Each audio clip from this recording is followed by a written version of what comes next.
누가복음 2장 1절부터 20절 말씀 함께 볼 텐데요. 제가 먼저 8절부터 20절까지 읽어드리겠습니다. 하나님의 말씀을 들으십시오. 그 지역의 목자들이 밤에 밖에서 자기 양떼를 지키더니 주의 사자가 곁에 서고 주의 영광이 그들을 두루 비추매 크게 무서워하는지라. 천사가 이르되 무서워하지 말라. 보라, 내가 온 백성에게 미칠 큰 기쁨의 좋은 소식을 너희에게 전하노라. 오늘 다윗의 동네에 너희를 위하여 구주가 나셨으니 곧 그리스도 주시니라.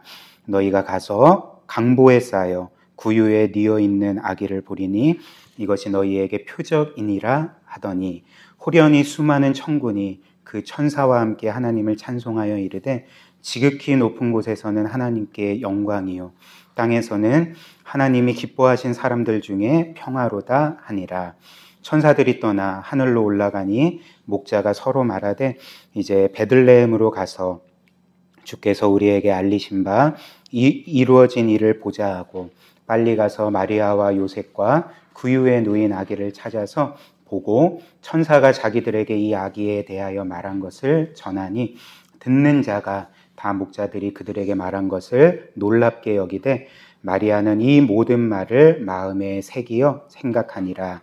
목자들은 자기들에게 이르던 바와 같이 듣고 본 그 모든 것으로 인하여 하나님께 영광을 돌리고 찬송하며 돌아가니라. 아멘. 우리 구세주 예수께서는 2000년 전에 이 세상에 사람의 모습으로 태어나셨습니다. 사실 우리가 지금 쓰고 있는 캘린더, 그 전 세계의 이 연도 구분은 BC와 AD로 되어 있죠. 그래서 BC라는 것은 영어로 Before Christ라는 그 말의 약자고요. 그리고 AD는 라틴어입니다. 안노 도미니라는 우리 주님의 해라는 의미의 라틴어인데요. 그래서 BC는 그리스도께서 이 세상에 오시기 전, 주전이라고 하죠. 그리고 AD는 주께서 이 세상에 오신 후부터 이제 연력을 세는 그 주후라 불리는 그 연도 구분법입니다. 그래서 지금이 2024년이잖아요. 그러니까 주 2024년 혹은 AD 2024년이라는 것은 이제 그리스도께서 태어나신 지 약 2024년이 되었다라는 의미가 됩니다. 이처럼 어떤 면에서 이 세상의 역사는 그리스도 오시기 전과 후로 이제 구분이 되는 거죠. 그리고 이런 너무나도 중요한 인물이신 이 예수께서 이 세상에 태어나셨을 때는 그 예수님의 인간 부모는 여러분들이 아시다시피 아버지는 요셉이었고요. 어머니는 마리아라 불리는 여인이었습니다. 그런데 엄밀히 말하면 요셉은 이 예수님의 아버지는 아니었습니다. 왜냐하면 그 예수님께서 잉태되실 때 마리아에게서 잉태되셨는데 요셉과 함께 동침함으로써 예수님이 잉태되신 것이 아니라 이 요셉과 상관없이 성령께서 그 마리아에 대해 잉태하게 하심으로써 예수님께서 태어나셨기 때문에 엄밀한 의미에서 요셉은 이 예수님의 아버지가 아니었던 거죠. 그리고 마리아도 어떤 면에서는 예수님을 자신의 배에 잉태하여서 10달 동안 임신한 후에 그 예수님을 출산했지만 그럼에도 불구하고 이 마리아는 예수님의 어머니이자 동시에 예수님의 피조물이었습니다. 이 예수님의 종이었던 거죠.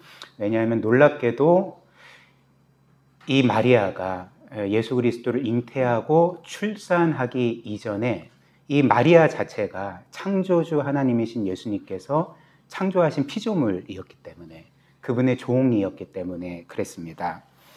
그래서 이런 창조주 하나님, 그 영원하신 하나님이신 예수께서 한 사람인 마리아의 태를 통하여서 사람으로서, 우리와 똑같은 사람으로 이 세상에 오신 것이 바로 크리스마스 이 날이었던 거죠.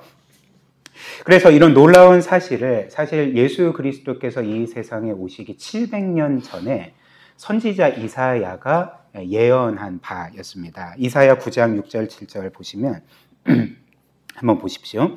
이는 한 아기가 우리에게 낳고 한 아들을 우리에게 주신 바 되었는데, 즉 예수 그리스도를 가리키죠. 예수님께서 아기로 우리 가운데 오심을 예언을 한 것입니다. 근데 그 아기의 정체가 어떻습니까? 이어서 그의 어깨에는 정사, 즉 통치를 메었고 그의 이름은 기묘자, 즉 놀라운 분이라, 모사라, 그리고 이후에가 더 놀랍습니다. 전능하신 하나님이라, 영존하시는, 영원히 존재하시는 아버지라, 평강의 왕이라 할 것임이라. 그 아기의 정체가 어떤 존재입니까? 전능하신 하나님, 영원하신 아버지, 평강의 왕이라는 거죠. 그래서 7절, 그 정사, 통치와 평강의 더함이 무궁하고 또 다윗의 왕자와 그의 나라에 군림하여 그 나라를 굳게 세우고 지금 이후로 영원히 정의와 공의로 그것을 보존하실 것이라. 만군의 여호와의 열심히 이를 이루시리라. 이렇게 예언을 했습니다. 말씀드린 것처럼 예수 그리스도께서 이 세상에 오시기 700년 전에 이미 하나님께서는 내가 사람이 되어 너희 가운데 가리라 라고 분명히 약속을 하셨고요. 그것도 아기의 모습으로 내가 너희 가운데 찾아가리라 이렇게 말씀을 하셨습니다. 그리고 7절 마지막에 뭐라고 합니까? 만군의 여호와의 열심히 이를 반드시 이루리라. 이 약속대로 예수님께서는 2000년 전에 사람의 모습으로 아기로 우리 가운데 오신 거죠. 그리고 하나님이신 예수께서 이 세상에 오실 때는 계속 강조하는 바이지만 뭔가 구름 타고 이 세상에 오신 것이 아니죠. 어떤 영광스러운 모습으로 이 세상에 오신 것이 아니었습니다. 예수님은 마리아에게서 갓난 아기로 태어나셨고요. 여러분들이 아시다시피 갓난 아기라는 것은 이 세상에서 가장 연약한 존재입니다. 여러분들이 아시다시피 이 세상에 여러 동물들의 새끼들이 있지 않습니까? 네, 그 새끼들이 다 그런 건 아니겠지만 어느 정도는 혼자 생존할 수가 있습니다. 그러나 사람의 아기의 경우에는 결코 혼자 생존할 수가 없는 거죠. 갓난 아기는 스스로 일어설 수도 없고요, 이동할 수도 없고요, 뭐 음식을 먹거나 옷을 입거나 심지어 자는 것도 도와줘야 됩니다.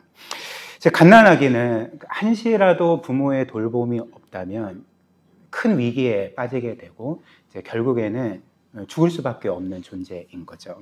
근데 창조주 하나님이신 예수께서 어떤 면에서 이 세상에서 가장 연약한, 가장 취약한 이 갓난 아기로 이 세상에 오셨던 것입니다. 그리고 예수님은 더 나아가서 갓난 아기의 모습, 즉 가장 연약한 모습으로 오셨을 뿐만 아니라 가장 낮고 비천한 모습으로 이 세상에 오셨습니다. 오늘 우리가 보고 있는 누가복음 2장 1절부터 7절 한번 보십시오. 1절부터 7절. 그때의 가이사 아구스도가, 여기에서 가이사는 로마 황제 카이사르를 의미합니다.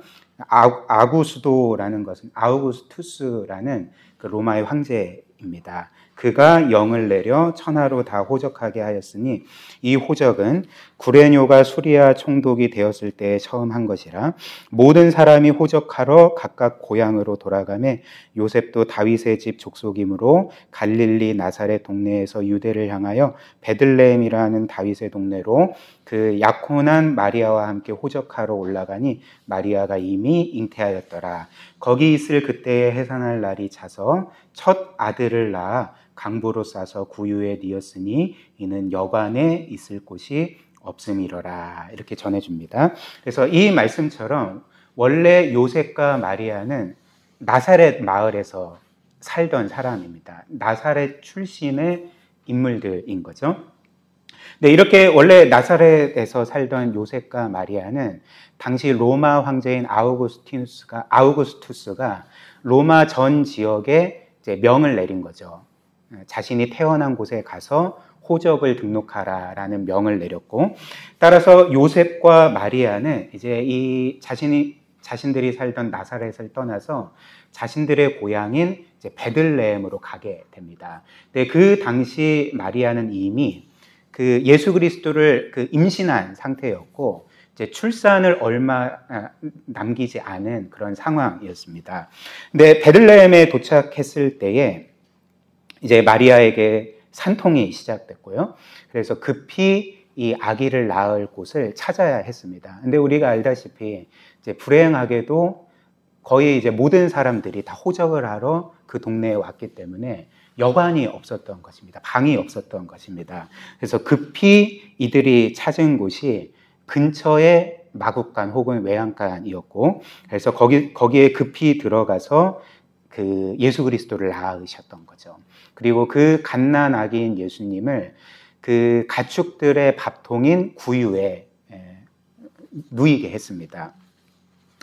그런데 우리는 여러분들도 그렇고 저도 그렇고 어릴 때부터 신앙생활을 한 사람이라면 그 예수 그리스도의 탄생을 그린 그 그림, 성화를 본 적이 있으실 것입니다. 아니면 만화나 영화 같은 것을 보신 적이 있을 것 같습니다. 그래서 그게 뭐 그림이든 뭐 영화든 만화든지 간에 예수 그리스도께서 이 외양간에서 태어나 구유에 누이신 장면을 어떻게 표현하냐면 굉장히 따뜻하게 표현을 합니다. 그래서 뭔가 따뜻하고 은은한 조명에 뭔가 거기도 따뜻할 것 같고, 그리고 그 예수님의 부모인 요셉과 마리아, 그리고 이후에 예수님을 경배하러 왔던 목자들과 동방 박사들이 정말 환하고 행복한 모습으로 그 아기 예수님을 보고 있는 장면, 그리고 거기에 있는 가축들조차도 뭔가 웃고 있는 그런 표정으로 아기 예수님을 바라보고 있는 그런 그림들을 이제 보신 적이 있을 것 같습니다. 그렇지 않습니다. 예수님께서 태어나신 외양간은 결코 그런 곳이 아닌 거죠. 저는 어렸을 때 시골에 내려가면 저희 큰아버지가 목장을 하셨거든요. 소를 키우는 목장을 하셨습니다. 그래서 저는 외양간이 어떤 곳인지를 잘 알고 있습니다. 여기에서 어릴 때 시골에서 사셨던 분들은 아마 정확히 알고 계실 것입니다. 외양간은 어떤 곳입니까? 일단 가축들이 있는 곳이죠. 근데 그 상태가 어떻습니까? 일단 외양간은 밤이 되면 굉장히 깜깜하고 매우 추운 곳이죠. 그리고 거기는 결코 청결한 곳이 아닙니다. 그 외양간은 사실 그 소들의 배설물들이 그냥 널려 있는 곳이거든요. 그리고 예수님께서 태어나시고 누우신 구유도 사실 편안한 요람 같은 아기용 침대가 아니었습니다. 여러분들 가축의 밥통이 얼마나 더러운지 아십니까? 몰라요. 매일 설거지하는 게 아니잖아요. 가축의 밥통은 그 가축의 그 침과 온갖 음식 찌꺼기들이 그대로 눌러붙어 있는 그런 물건이 바로 구유입니다. 그러니까 예수께서 그처럼 어둡고 춥고 더럽고, 그리고 정말 그 창조주께서 결코 누우실 수 없는 그 동물의 침과 음식물들이 여전히 남아있는 그 구유에 누이셨던 거죠. 또한 예수님께서는 태어나신 곳이 베들레헴이었죠. 근데 베들레헴은 이스라엘 전역에서 가장 작은 마을이었습니다. 그래서 미가 5장 2절이 이것도 이제 구약에 예수께서 오시기 수백 년 전에 예수님에 대해서 예언한 말씀이거든요. 미가 5장 2절 한번 보십시오. 베들레헴 에브라다야, 너는 유다 족속 중에 작을지라도, 작다는 거죠. 이스라엘을 다스릴 자가 너에게서 내게로 나올 것이라. 그의 근본은 상고라는 것은 이제 태초 이전입니다. 그러니까 시간과 공간과 이 세상 자체가 없는 그 전에, 즉 영원에 있느니라, 이렇게 말을 하는 거죠. 그래서 이처럼 베들레헴은 유명한 도시가 아니었습니다. 가장 작은 마을, 알려지지 않은 마을, 시골 마을이었습니다. 그리고 예수님은 이렇게 베들레헴에서 태어나신 후에 요셉과 마리아가 평생 살았던 나사렛으로 가셔서 거기서 평생 거하셨습니다. 근데 나사렛이라는 동네도 이스라엘에서 가장 작고 특별히 천대받던 마을이었습니다. 그래서 요한복음 1장 45절 46절을 보면 예수님의 제자 중에 한 사람인 빌립이 이후에 제자가 될 나다나엘에게 예수님에 대해서 전했던 거죠. 예수님이 우리가 고대하던 구원자 메시아야. 그분은 나사렛 출신이고 우리를 구원하기 위해서 이 세상에 오셨어 라고 할 때 나다나엘의 반응이 이랬습니다. 45, 46절 빌립이 나다나엘을 찾아 이르되 모세가 율법에 기록하였고 여러 선지자가 기록한 그 일을 우리가 만났으니 요셉의 아들 나사렛 예수니라. 나다나엘이 이르되 나사렛에서 무슨 선한 것이 날 수 있느냐. 빌립이 이르되 와서 보라 하니라. 나사렛이라는 동네는 어떤 동네였냐면 무슨 선한 것이 날 수 있느냐라고 사람들이 물어보던 동네였습니다. 거기서는 선한 것이 날 수가 없다는 거죠.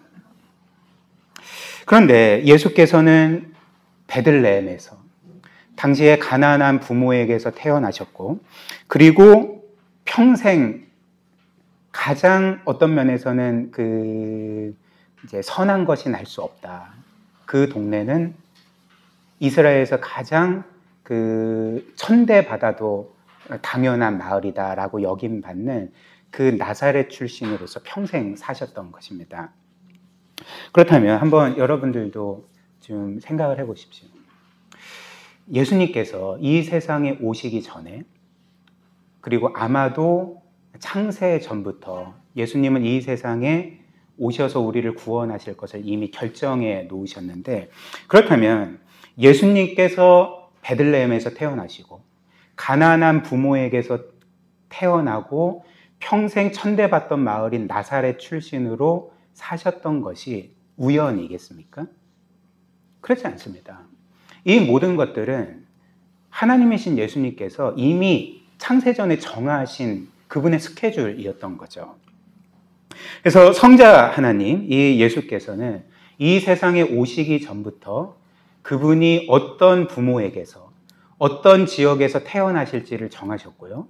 또 평생 어떤 마을의 출신으로 사실 것인지를 이미 정하시고 이 세상에 오셨다는 것입니다. 따라서 이 성자께서는 우리 예수 그리스도께서는 충분히 얼마든지 가난한 부모가 아닌 뭔가 왕족이나 귀족의 부모에게서 태어나실 수 있었고요. 그리고 베들레헴이 아닌 예루살렘에서 태어나시고 평생을 나사렛이 아닌 예루살렘 출신으로서 그렇게 사실 수가 있었습니다.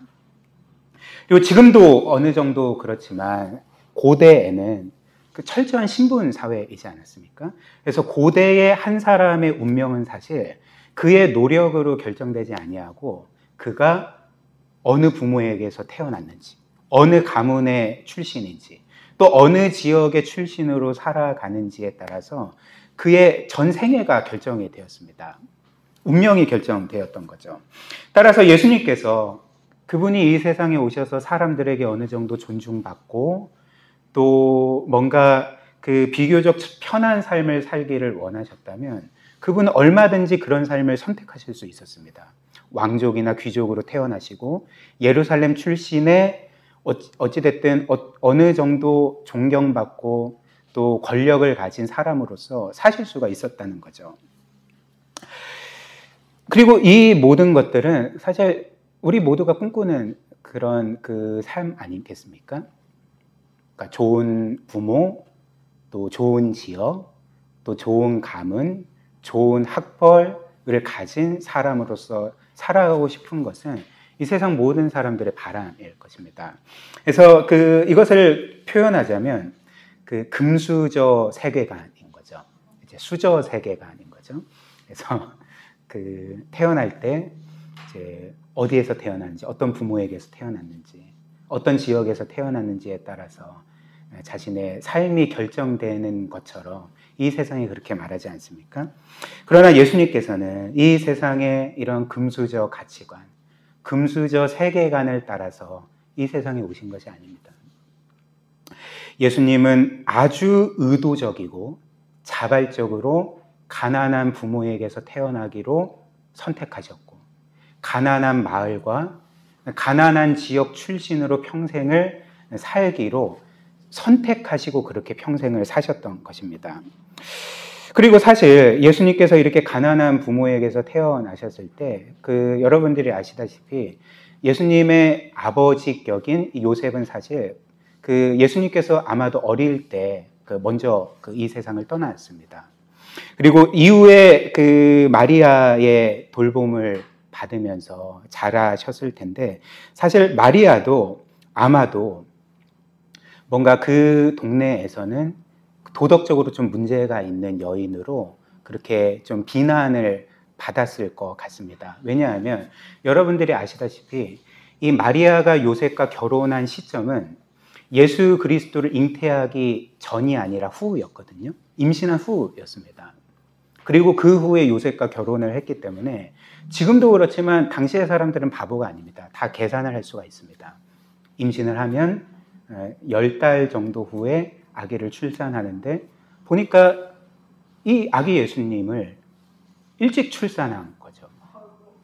분명히 이때 결혼했는데, 그렇다면 정상적으로 하면 이때 아기를 출산해야 되는데, 이것보다 더 이른 시기에 예수님을 출산했을 때 사람들이 어떻게 생각을 했겠습니까? 이 아이는 요셉의 아이가 아닐 수도 있다. 마리아가 다른 남자와의 관계에서 낳은 아이일 수 있고, 요셉은 이 마리아를 너무나도 사랑했기 때문에 결혼을 한 것일 수도 있다. 그리고 예수님은 어떻게 취급을 받았겠습니까? 그러니까 아버지를 모르는 그 사생아로 취급을 받았을 수도 있었다는 거죠. 그리고 이처럼 우리가 앞에서 본 것처럼 이렇게 예수님은 어떤 면에서는 사생아로 취급을 받고, 또 어떤 면에서는 가장 무시받던 나사렛 출신으로 선한 것이 날 수 있냐라는 동네의 출신으로 사셨습니다. 즉 가장 어떤 면에서는 낮고 천하고 우리가 흠모할 만한 모습이 없는 그런 삶을 사셨던 거죠. 이것도 예수께서 이 세상에 오시기 700년 전에 선지자 이사야가 예언한 것이었거든요. 이사야 53장 1절 2절 한번 보십시오. 우리가 전한 것을 누가 믿었느냐? 여호와의 팔. 성경에서 여호와의 팔 혹은 손이라는 것은 여호와의 신적 권능을 의미합니다. 즉 나의 신적 권능이, 나의 무한한 능력이 누구에게 나타났느냐, 이렇게 말을 하는 거죠. 누구에게 나타났습니까? 2절 말씀. 그는, 즉 예수께서는 주 앞에서 자라나기를 연한 순 같고 마른 땅에서 나온 뿌리 같아서 고운 모양도 없고 풍채도 없은즉 우리가 보기에 흠모할 만한 아름다운 것이 없도다. 하나님의 신적인 능력과 권능이 흠모할 것 없는 비천한 모습에, 어떤 면에서 사람들이 경시하고 무시하는 그런 모습의 그 형태로 오시는 그 예수 그리스도에게서 나타났다라고 이렇게 예언을 했던 거죠. 그렇다면 예수님은 왜 그렇게 의도적이고 자발적으로 그렇게 낮고 천하고 그렇게 비천한, 흠모할 만한 모습이 없는 그런 모습으로 태어나셨을까? 여러분들 이 사실 아십니까? 사실 예수께서 이 세상의 귀족이나 왕족의 그 자손으로, 또 예루살렘 출신으로 이 세상에 오셨을지라도 우리를 구원하시는 일에 있어서는 큰 문제가 없었습니다. 왜냐하면 예수님께서 이 세상에 오셔서 평생 그렇게 어떤 면에서는 높은 지위에서, 괜찮은 가문에서 사시다가 이제 마지막에만 우리의 모든 죄를 짊어지시고 십자가에 못 박혀 죽임당하시면 되었기 때문에, 그렇다면 우리는 구원받을 수 있지 않았겠습니까? 근데 왜 예수님께서는 이 세상에 이렇게 가장 낮고 비천한 모습으로 오셨을까? 왜 평생 그런 삶을 사셨을까? 성경은 이에 대해서 몇 가지 이유를 우리에게 알려줍니다. 저는 여러분들과 세 가지 이유를 함께 살펴보기를 원하는데요. 첫 번째는 예수께서 그처럼 가장 낮고 비천한 모습으로 이 세상에 오신 이유는 이 세상에 가장 높은 자나 가장 낮고 비천한 자나 모든 사람들이 차별 없이 그 구세주 예수 그리스도께로 나아가게 하시기 위함이었다는 거죠. 만약 예수께서 이 세상의 왕족이나 귀족으로 오셨다면 모든 사람이 그분께 나아갈 수는 없었을 것입니다. 그분과 동등한 신분의 사람들만 그 예수께 나아갈 수가 있었을 것입니다. 그러나 예수께서는 가장 낮은 모습으로, 종의 모습으로 이 세상에 오셨던 거죠. 그래서 그분을 만난, 혹은 그분이 만나신 사람들은 어떠한 사람들이었습니까?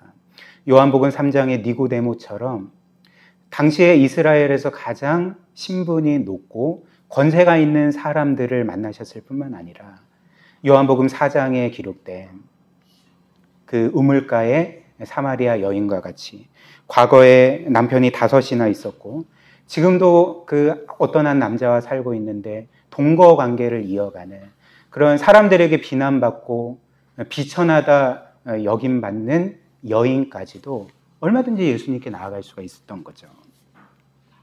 심지어 귀신 들린 막달라 마리아조차도 예수님께 나아갈 수가 있었습니다. 죄송한데 혹시 추우신가요? 더우신가요? 네, 괜찮으시면 좀 꺼도 될 것 같아요. 그래서 오늘 우리가 이 말씀에서 볼 수 있는 것처럼 예수님께서 이 세상에 태어나셨을 때 가장 먼저 예수님의 탄생 소식을 들은 사람들이 누구인지 아십니까?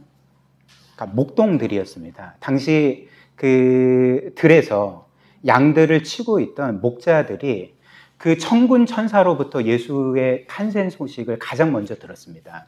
근데 당시에 이 목자 혹은 목동들은 사회적으로 가장 천대받던 부류의 사람들이었습니다.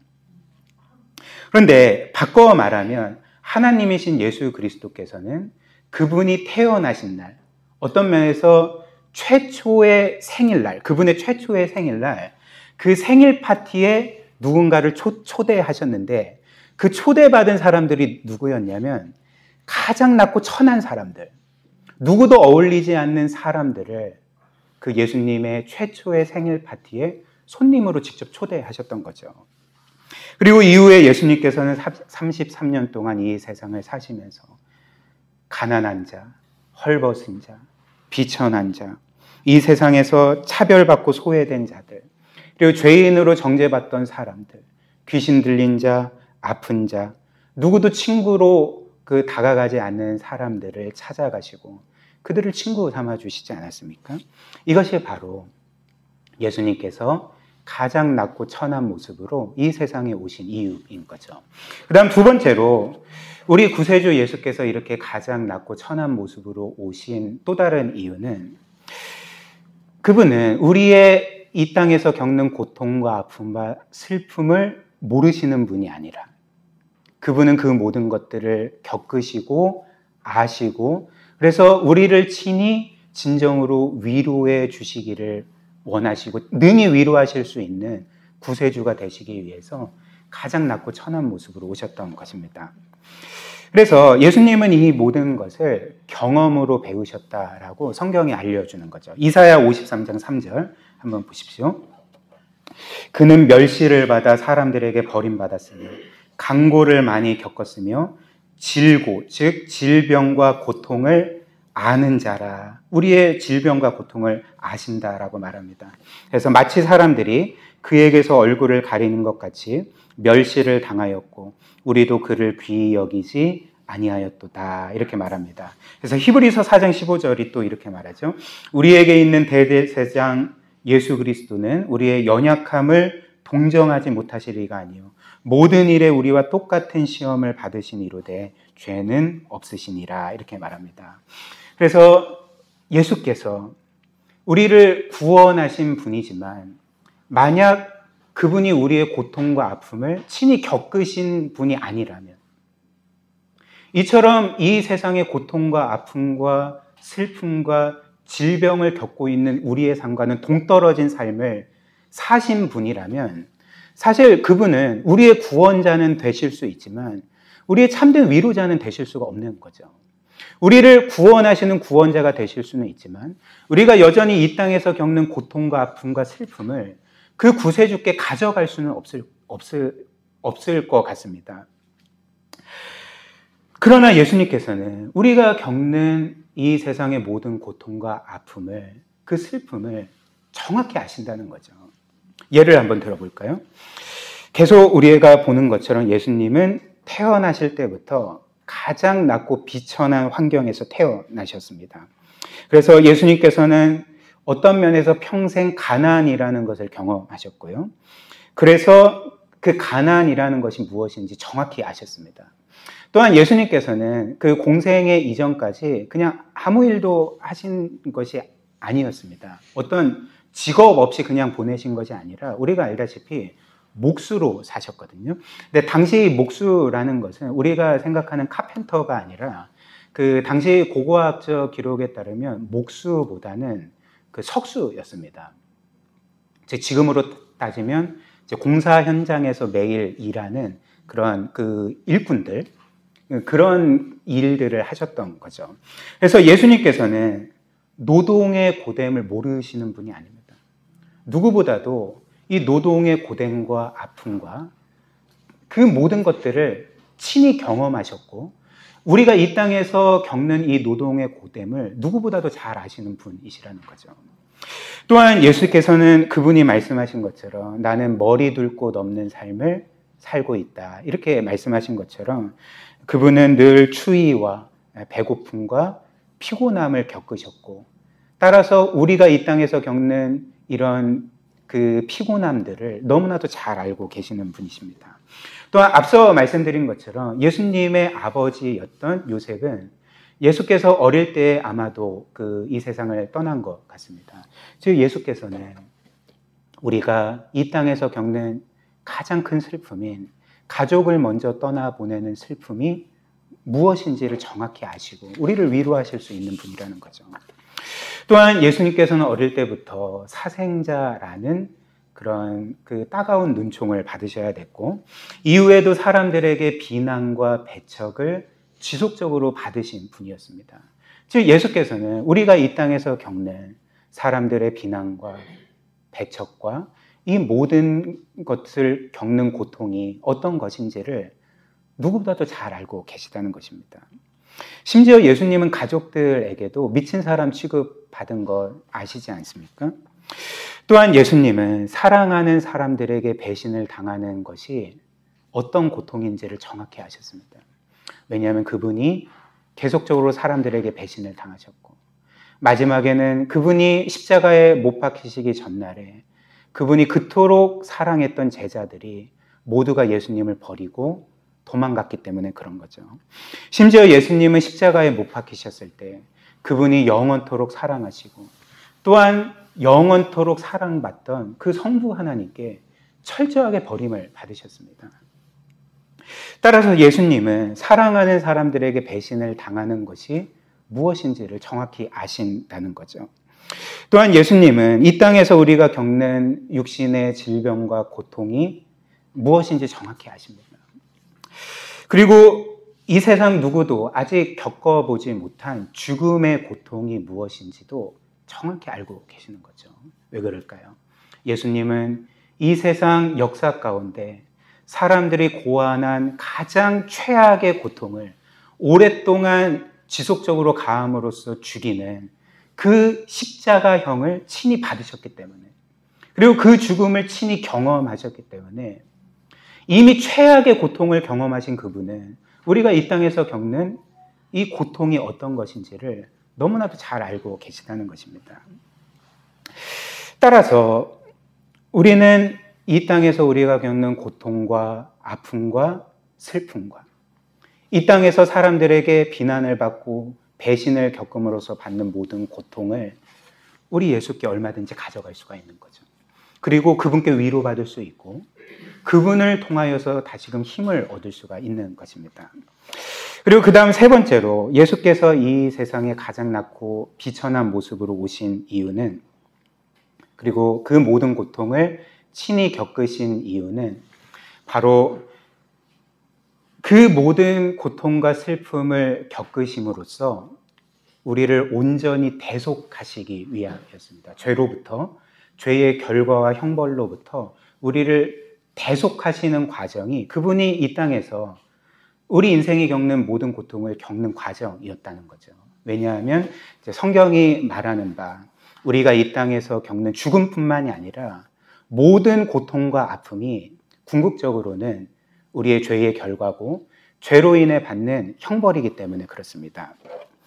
그래서 원래 이 세상에는 고통이나 슬픔 같은 것, 눈물 같은 것은 없었습니다. 원래 하나님께서 이 세상을 창조하실 때 그런 것들을 창조하신 적이 없습니다.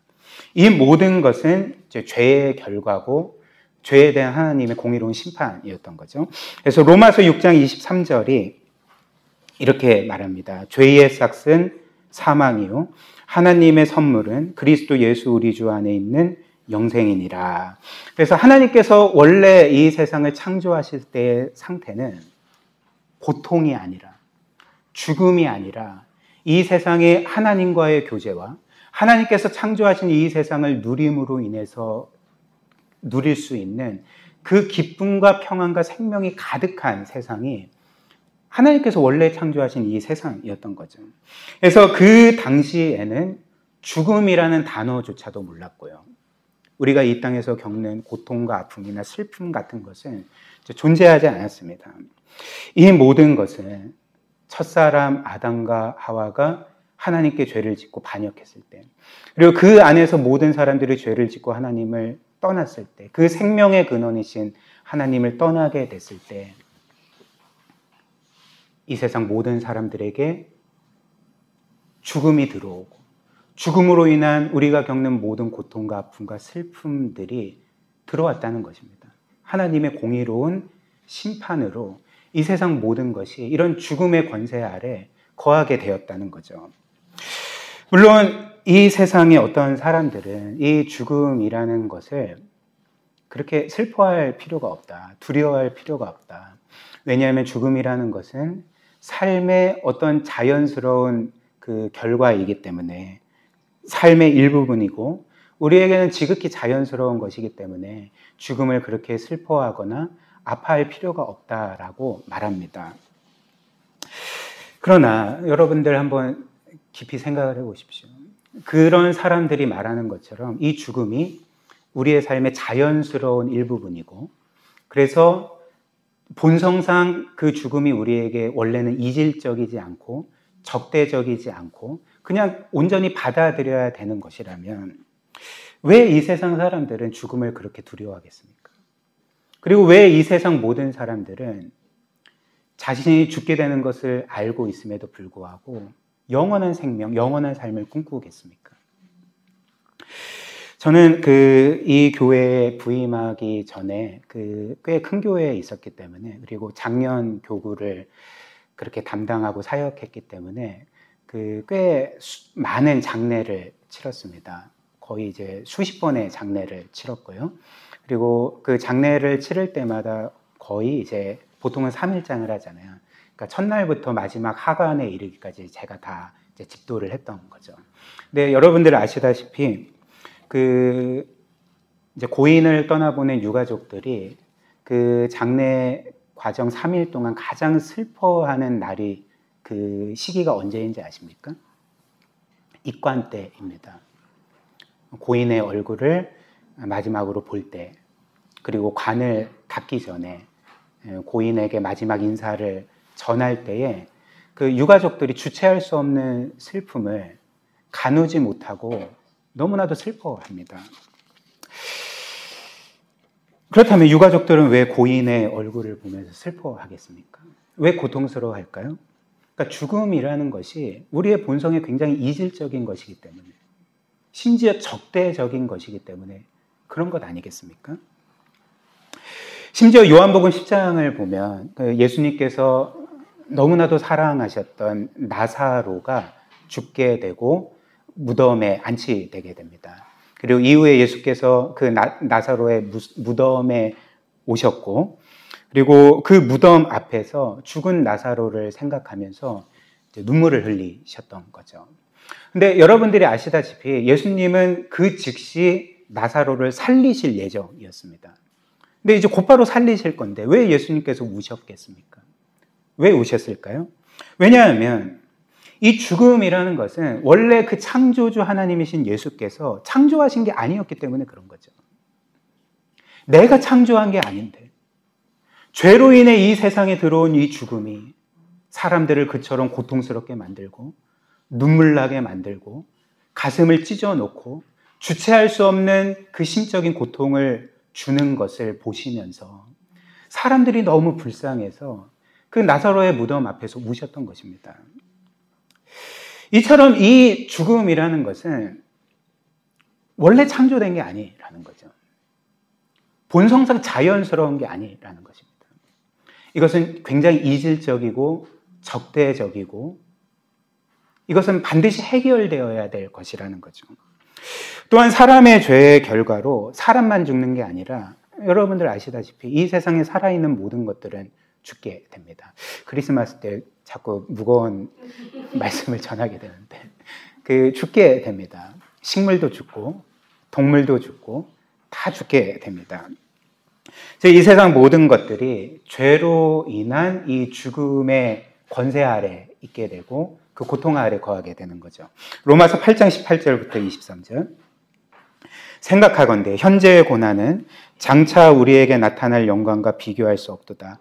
피조물이 고대하는 바는 하나님의 아들들이 나타나는 것이니 피조물이 허무한데 굴복하는 것은 자기 뜻이 아니고 오직 굴복하게 하시는 이로 말미암음이라.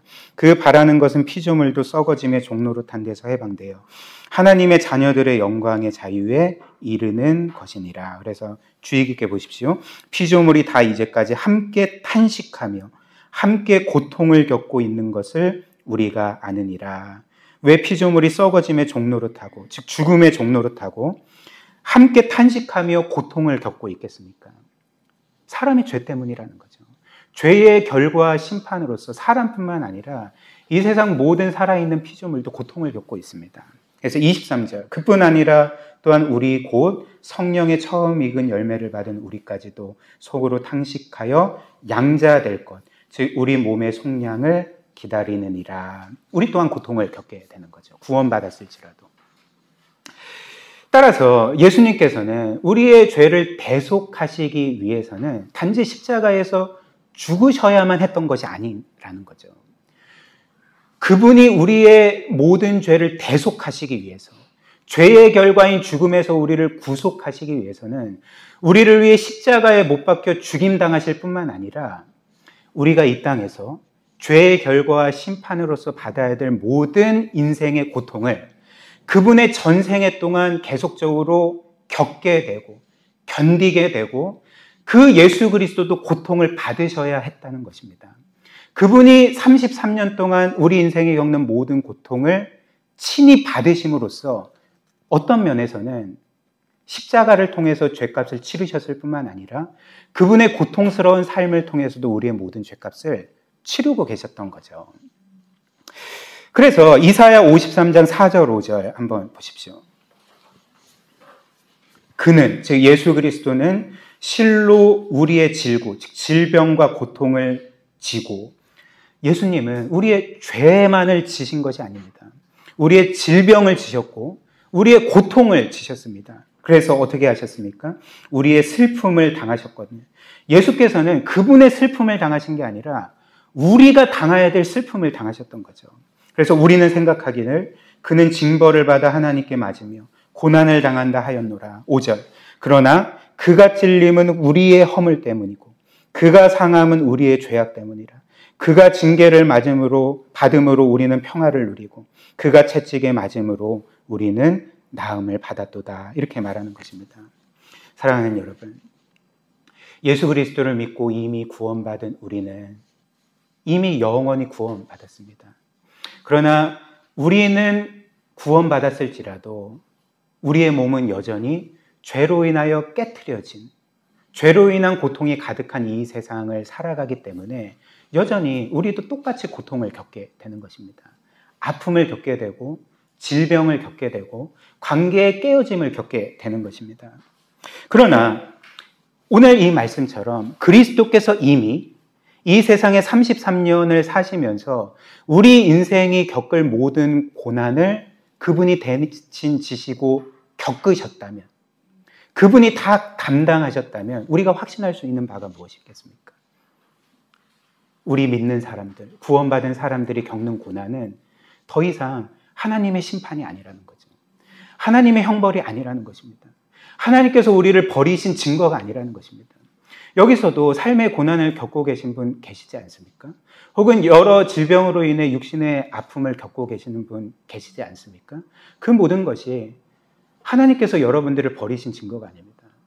하나님께서 여러분들을 벌하시는 것이 아닙니다. 왜냐하면 예수께서 이미 우리의 모든 고통을 담당하셨기 때문에, 우리의 모든 죄를 짊어지시고 십자가에 죽으심으로써 우리의 죄값을 치르셨기 때문에, 그렇기 때문에 그리스도를 통해 우리의 이 땅에서 겪는 모든 고난의 미래는 완전히 바뀌게 되는 거죠. 만약 우리가 그리스도 밖에 있는 사람이라면 우리의 고난의 미래는 이것 하나밖에 없습니다. 파멸입니다. 파멸밖에 없습니다. 그러나 그리스도를 통해서 우리의 고난의 미래는 파멸에서 생명으로, 그리고 어떤 면에서는 가장 비천한 상태에서 영광으로 나아가는 그런 그 디딤돌이 된다는 거죠. 그래서 우리가 확신할 수 있는 바가 무엇이냐면 로마서 8장 28절처럼 우리가 이 땅에서 어떤 고난을 겪을지라도, 어떤 아픔을 겪을지라도 그리스도께서 이미 그 모든 고난과 아픔을 겪으셨기 때문에 우리가 겪는 고난은 이제는 하나님의 손에서 우리에게 모든 것이 합력하여 선이 되게 하는 재료가 될 뿐이라는 것입니다. 우리를 그리스도의 형상으로 빚는 그분의 그 재료가 될 뿐입니다. 그렇기 때문에 우리의 고난의 미래는 파멸이 아니라 영광이라는 거죠.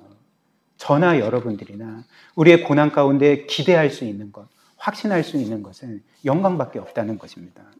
로마서 5장 1절부터 4절 이에 대해서 이렇게 말하죠. 그러므로 우리가 믿음으로 의롭다 하심을 받았으니 우리 주 예수 그리스도로 말미암아 하나님과 화평을 누리자. 그래서 우리가 구원받았다는 거죠. 하나님과 영원히 화평을 누리게 됐습니다. 그래서 2절 또한 그로 말미암아 우리가 믿음으로 서 있는 이 은혜에 들어감을 얻었으며 하나님의 영광을 바라고 즐거워하느니라. 이제 우리가 구원받고 하나님과 영원히 화목하게 되었고 하나님의 자녀가 되었기 때문에 우리의 미래는 이제 영광밖에 없습니다. 우리는 하나님의 영광을 바라고 즐거워하게 됩니다. 그래서 어떻게 됩니까? 3절 그래서 다만 이뿐 아니라 우리가 환난 중에도 우리의 고난과 아픔과 슬픔 중에도 즐거워하나니 이는 환난은 인내를, 인내는 연단을, 연단은 소망. 이 소망이 무엇입니까? 3절에 2절에 하나님의 영광을 얻게 될 소망인 거죠. 우리의 고난이 이 영광을 이룰 줄을 알기에 우리는 환난 가운데서도 즐거워할 수 있다. 이게 성경의 분명한 증언입니다. 고린도후서 4장 17절 18절도 마찬가지입니다. 우리가 잠시 받는 환난에 경한 것이 지극히 크고 영원한 영광에 중한 것을 우리에게 이루게 함이니 우리가 주목하는 것은 보이는 것이 아니요 보이지 않는 것이니 보이는 것은 잠깐이요 보이지 않는 것은 영원함이라. 이렇게 분명히 약속을 합니다. 그래서 마지막으로 그리스도께서 이 세상에 오시고 특별히 가장 낮고 천한 모습으로 이 세상에 오신 것, 그리고 우리를 위해 모든 그 고난 많고 슬픔 많고 아픔 많은 삶을 견디시고 감당하신 것, 그리고 마지막에는 십자가에 못 박혀 죽으심으로 우리의 모든 죄값을 치르신 것을 우리가 보게 될 때 이제 우리가 해야 될 일은 무엇일까요? 그 모든 것을 깊이 생각하는 것입니다. 우리의 마음에 새기는 것입니다.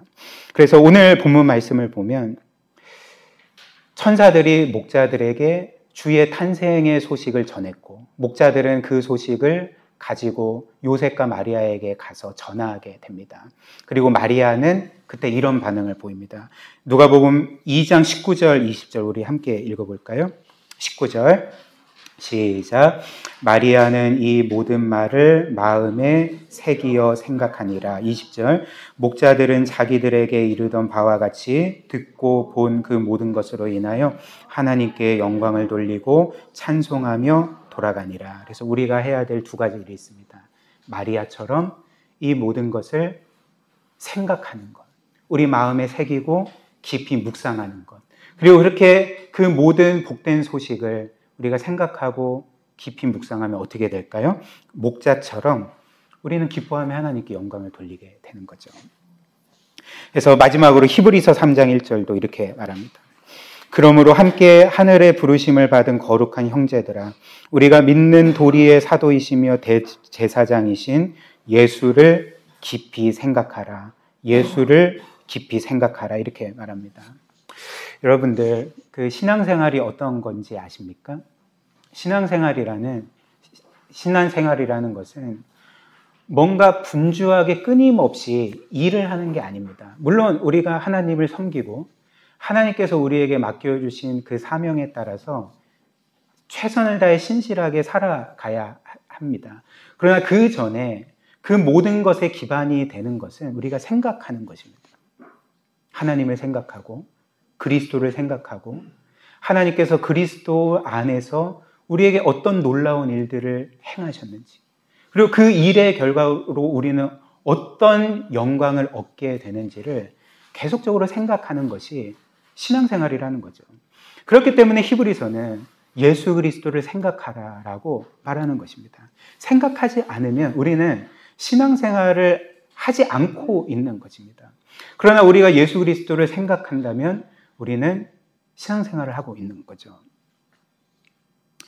그리고 우리는 이 예수를 깊이 생각할 때 그 복음이 우리에게 주는 모든 혜택들을 진정으로 누릴 수가 있게 되는 거죠. 그리스도를 생각하십시오. 그렇다면 우리의 죄로 인한 모든 정죄에서 우리는 자유하게 될 것입니다. 왜냐하면 그리스도께서 그분의 죽으심으로 우리의 모든 죄값을 치르셨기 때문에, 그분이 대신 모든 고난을 당하심으로 그 모든 고난을 우리에게 영광으로 바꾸셨기 때문에 그렇습니다. 또한 그리스도를 깊이 생각하십시오. 그렇다면 저와 여러분들은 이 세상에서 어떤 것으로도 흔들리지 않는 자존감을 갖게 될 것입니다. 왜냐하면 세상이 우리를 끊임없이 어떻게 평가하든지 간에 우리의 소유 유무와 상관없이, 우리의 지위나 성취 유무와 상관없이 하나님께서 그리스도 안에서 우리를 영원토록 사랑하시고 기뻐하시고 우리를 이 우주 만물 가운데 가장 보배로운 존재로 여기시고 그분의 영원한 자녀로 삼아주시고 우리에게 이미 영원한 나라 영광을 주셨다는 것을 우리가 확신할 수 있기 때문에 그리스도를 깊이 생각할 때 우리는 이 땅에서 진정한 자존감, 영원한 자존감을 누릴 수가 있다는 거죠. 또한 그리스도를 깊이 생각하십시오. 그렇게 되면 우리가 이 땅에서 겪는 모든 고난과 아픔과 실패들이 우리에게 궁극적인 실패가 아니라 그 모든 것이 우리에게 영광이 될 것을 확신하면서 그 모든 고난을 넉넉하게 이길 수가 있게 될 것입니다. 이 모든 것을 우리는 구세주 안에서 이미 얻은 자들입니다. 기쁘시지 않습니까? 너무나도 감사하지 않습니까? 이 모든 은혜를 늘 깊이 생각하며 우리에게 그분의 모든 것을 주신 우리 하나님과 구세주 예수 그리스도를 위해서 그분을 영화롭게 하는 삶을 살았으면 좋겠습니다. 메리 크리스마스. 우리 함께 기도하겠습니다.